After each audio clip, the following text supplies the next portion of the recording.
अस्सलामुअलैकुम, वेलकम आप सभी का इस नई वीडियो में। तो जैसा आप सभी को पता है कि जम्मू कश्मीर में अंडर ग्रेजुएट कोर्सेज़ के एडमिशन्स के हवाले से कल Jammu and Kashmir higher education department ने एक नोटिफिकेशन निकाला था, जिस पे मैंने डिटेल्ड वीडियो कल 10:30 बजे के आसपास अपलोड किया है। इस बीच यहाँ पे higher education department Jammu Kashmir ने एक इन्फॉर्मेशन बुलेटिन भी निकाला है इसका आपके अंडर ग्रेजुएट कोर्सेज़ के एडमिशन्स के हवाले से। यानी कि अगर आपको जम्मू कश्मीर में किसी भी डिग्री कॉलेज में एडमिशन लेना है, चाहे वो डिग्री कॉलेज कश्मीर यूनिवर्सिटी के एफिलेटेड हो, जम्मू यूनिवर्सिटी के एफिलेटेड हो, क्लस्टर यूनिवर्सिटी श्रीनगर या क्लस्टर यूनिवर्सिटी जम्मू के एफिलेटेड कोई भी ब्रांच हो या इस्लामिया कॉलेज हो, सभी के जितने भी एफिलेटेड ब्रांच हैं, जितने भी डिग्री कॉलेजेस हैं, उन सभी कॉलेज का जो एडमिशन होगा उसके लिए यहाँ पे एक कॉमन सीट एलोकेशन सिस्टम यानी कि एक कॉमन सा पोर्टल, एक कॉमन काउंसलिंग यहाँ पे होने वाली है। यानी कि एक ही काउंसलिंग आपको सारे डिग्री कॉलेजेस के एडमिशन्स के हवाले से होने वाली है जम्मू कश्मीर में।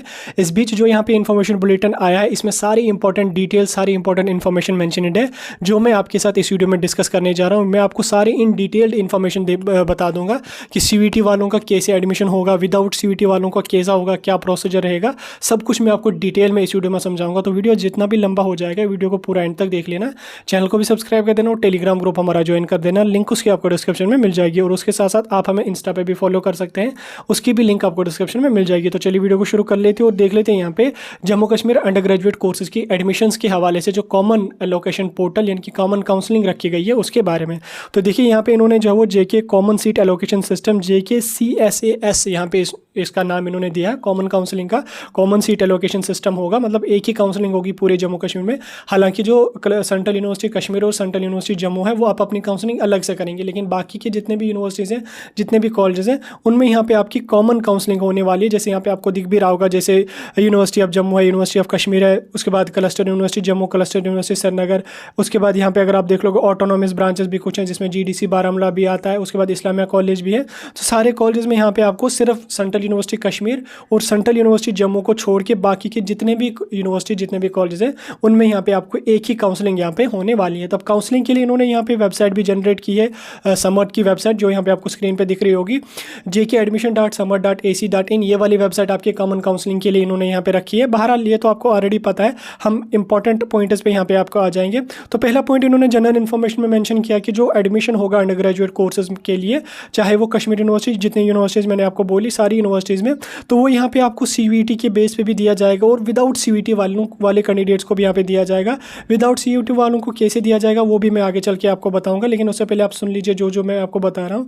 चाहे ऑटोनोमस ब्रांच भी कोई है, उसमें भी यहाँ पे आपको जो है वो CVT के इस कॉमन काउंसलिंग के थ्रू यहाँ पे आपको मिलने वाला है। सबसे पहले हम एलिजिबिलिटी क्राइटेरिया की बात करेंगे कि एलिजिबिलिटी क्या यहाँ पे रहने वाला है। अगर आपको किसी भी गवर्नमेंट डिग्री कॉलेज में एडमिशन लेना है अंडर ग्रेजुएट कोर्सेज के लिए, उसके लिए आपको हर कॉलेज, हर यूनिवर्सिटी का आप अपना जो एलिजिबिलिटी क्राइटेरिया होता है वो आपको क्वालिफाई होना ही होना चाहिए। उसके बाद आप यहाँ पे उस कॉलेज के लिए अप्लाई कर सकते हो। यानी कि उसमें क्या इंपॉर्टेंट है कि आपका CVT जो है वो क्वालिफाई होना चाहिए, तब जाके आप उसमें अप्लाई कर सकते हैं। लेकिन अगर आपने CVT ना भी दिया तो भी आपके लिए यहाँ पे कंडीशन एक रखी गई है, वो भी हम आगे चल के डिस्कस करेंगे। उसके बाद यहाँ पे देख लीजिए आपके कैंडिडेट्स को मैंडेटरी है कॉमन काउंसलिंग का पोर्टल जो है उस पर रजिस्ट्रेशन करने का, और उसके साथ साथ अपनी चॉइसेस वहाँ पे सबमिट करने के लिए वो आपको मैंडेटरी एडमिशन्स के लिए, इनकी कॉमन काउंसलिंग के लिए आपको अप्लाई करना ही करना पड़ेगा। विदाउट दैट आप जो है वो एलिजिबल नहीं रहोगे कॉलेज के एडमिशन्स के लिए। रजिस्ट्रेशन करने के बाद यहाँ पे कहा गया कि स्टूडेंट्स को कंटिन्यूसली अपना डैशबोर्ड, ईमेल या एडमिशन्स की वेबसाइट रेगुलरली चेक करनी चाहिए एडमिशन्स के रिलेटेड अपडेट्स के लिए। उसके बाद यहाँ पे जो कॉलेज होगा या यूनिवर्सिटी होगी वो जिम्मेदार नहीं होगी अगर स्टूडेंट रजिस्ट्रेशन नहीं करता या स्टूडेंट को कोई दिक्कत वगैरह आ जाती है, तो वो यूनिवर्सिटी को जिम्मेदार नहीं ठहरा सकता है। इसलिए स्टूडेंट को अपनी मेल ID रेगुलरली चेक करनी है जब वो रजिस्ट्रेशन करेगा, या अपना डैशबोर्ड लॉगिन करके चेक करना है क्या कुछ अपडेट वहाँ पर आया है। कॉलेज खुद से जो है वो आपके लिए रेस्पॉन्सिबल नहीं होगा, और एक बार जब आपने यूनिवर्सिटी या कॉलेज में फ़ी पे करी एडमिशन फ़ी के लिए, तो वो यहाँ पे आपको रिफंड नहीं की जाएगी, चाहे आप इनएलिजिबल हो या कुछ भी हो। उसके बाद ऑनलाइन जो पोर्टल आपका है वो jkadmission.samart.ac.in ये रखा गया है, इस पर आपको जाकर रजिस्ट्रेशन वगैरह करनी पड़ेगी। तो बहरहाल आप यहाँ पे हम बात करेंगे एप्लीकेशन फ़ी जो है, एप्लीकेशन फ़ी की अगर मैं बात करूँ तो नो एप्लीकेशन फ़ी, यानी कि आपको एप्लीकेशन फ़ी कुछ भी यहाँ पे नहीं करनी है रजिस्ट्रेशन के लिए।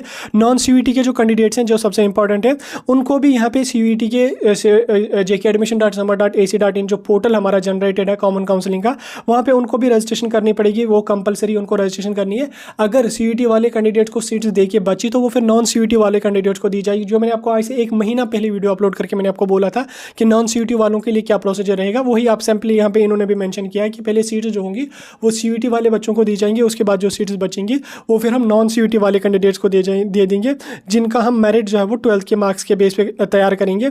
अब इसमें आपको सिंपली प्रोसेस क्या करना है, मैं शॉर्टकट आपको समझा देता हूँ। सबसे पहले आपको जाना पड़ेगा jkadmission.samar.ac.in। हालांकि ये वेबसाइट अभी लाइव नहीं हुई है, मे बी कल परसों तक ये लाइव हो जाएगी। तो वहाँ पे जाके आपको क्या काम करना पड़ेगा, रजिस्ट्रेशन करनी पड़ेगी।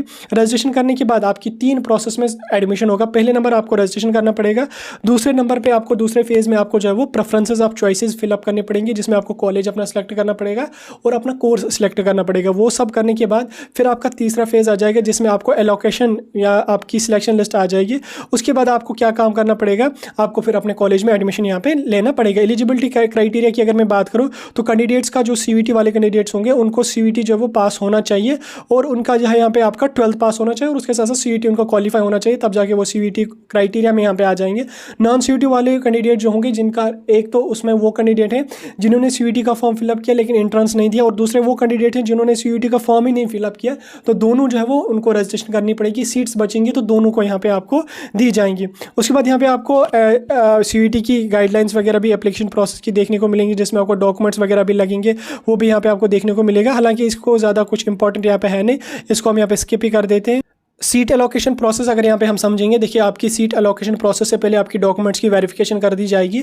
उसके बाद कॉलेज वाले आपके डॉक्यूमेंट्स को वेरीफाई कर लेंगे, वो देख लेंगे अगर कोई डॉक्यूमेंट गलत है या कोई भी डिटेल गलत है, वो आपका फॉर्म रिजेक्ट भी यहाँ पे कर सकते हैं जब आपकी डॉक्यूमेंट्स की वेरिफिकेशन हो जाएगी। उसके बाद अप्रूवल आपको मिल जाएगा एडमिशन्स वगैरह का, वो भी यहाँ पे आप देख सकते हैं। सीट एलोकेशन होने के बाद आपकी मेरिट लिस्ट कैटेगरी वगैरह सीट्स अवेलेबल हो जाएंगी। तो बहरहाल जो कुछ भी है उसमें हम यहाँ पे ज़्यादा बात नहीं करेंगे। तो आपका अब यहाँ पे इंपॉर्टेंट इसमें यही है कि जम्मू कश्मीर में अगर आप किसी एफिलिएटेड यूनिवर्सिटी में एडमिशन लेना है, सेंट्रल यूनिवर्सिटी कश्मीर और सेंट्रल यूनिवर्सिटी जम्मू को छोड़ के किसी भी डिग्री कॉलेज में एडमिशन आपको लेना, आपकी काउंसलिंग जो होगी वो यहाँ पे आपकी कॉमन काउंसलिंग रहने वाली है।